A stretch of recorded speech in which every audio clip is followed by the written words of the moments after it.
महापौरांच्या पाहणी दौऱ्यादरम्यानच पालिका अधिकारी पडली खड्ड्यात। महापौर रितू तावडेंसमोरच अधिकारी खड्ड्यात पडला। तर पावसाळी पाहणी दरम्यान पुढारी न्यूजने टिपली एक्सक्लुसिव्ह दृश्य।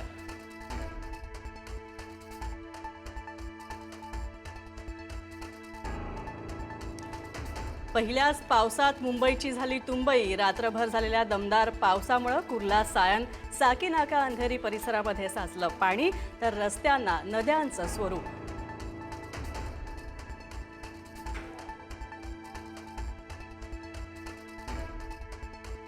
दादर टीटी परिसरामध्ये झाड कोसळलं। झाड कोसळून एका कारचं मोठं नुकसान, तर एक जण गंभीररीत्या जखमी।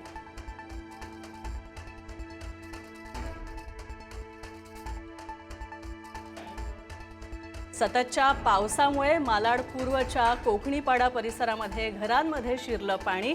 मुंबईत अपुऱ्या नाले सफाईचा नागरिकांना फटका। मुसळधार पावसामुळे नागरिकांचे मात्र हाल।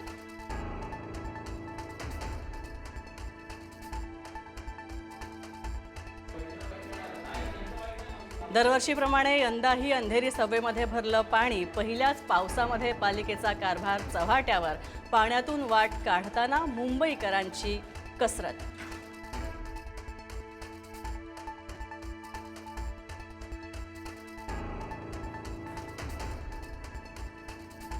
नवी मुंबईत कालपासून पावसाच्या सरी, तर एपीएमसी बाजारामध्ये साचलं पाणी। तरी सुद्धा सानपाडा स्टेशन बाहेरही पाणी साचलं। स्टेशनमध्ये जाताना प्रवाशांचे हाल।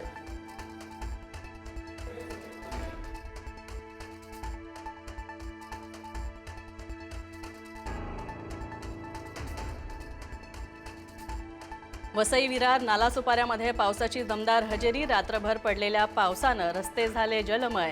पालिकेच्या नालेसफाईच्या दाव्याची झाली पोलखोल। शाळकरी मुलांसह कामावर जाणाऱ्या चाकरमान्यांचे हाल।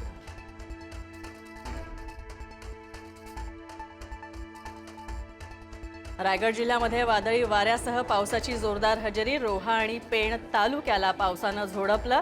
पेण तालुक्यातील कळवे गावच्या हद्दीमध्ये पाणी साचल्यामुळे मार्ग बंद।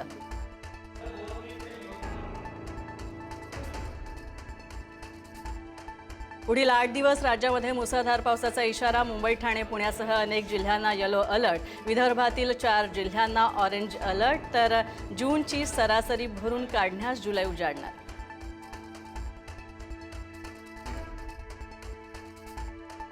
मुंबई लोकलमध्ये प्रवाशांची चाकून भोसकून हत्या। तर मुसळधार पावसाच्या दरम्यान लोकलचं दार बंद करण्यावरून निर्माण झाला वाद। हल्ल्यामध्ये मयंक लोहार याचा मृत्यू, तर आरोपी फरार। कांदिवली बोरिवली स्थानकाच्या दरम्यानची घटना।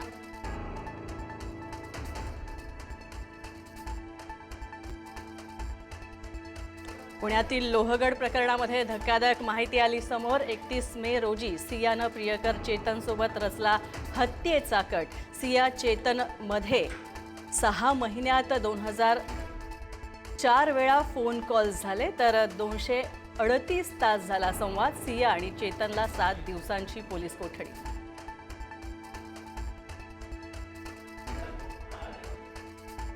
ठाकरे सेनेच्या खासदारांना लोकसभा अध्यक्षांनी भेटीसाठी बोलावलं। तर ठाकरे सेनेतील फुटीनंतर दिल्लीत मोठ्या घडामोडी घडल्या। बाजू मांडण्यासाठी आज संध्याकाळी 5 वाजता बोलावलं।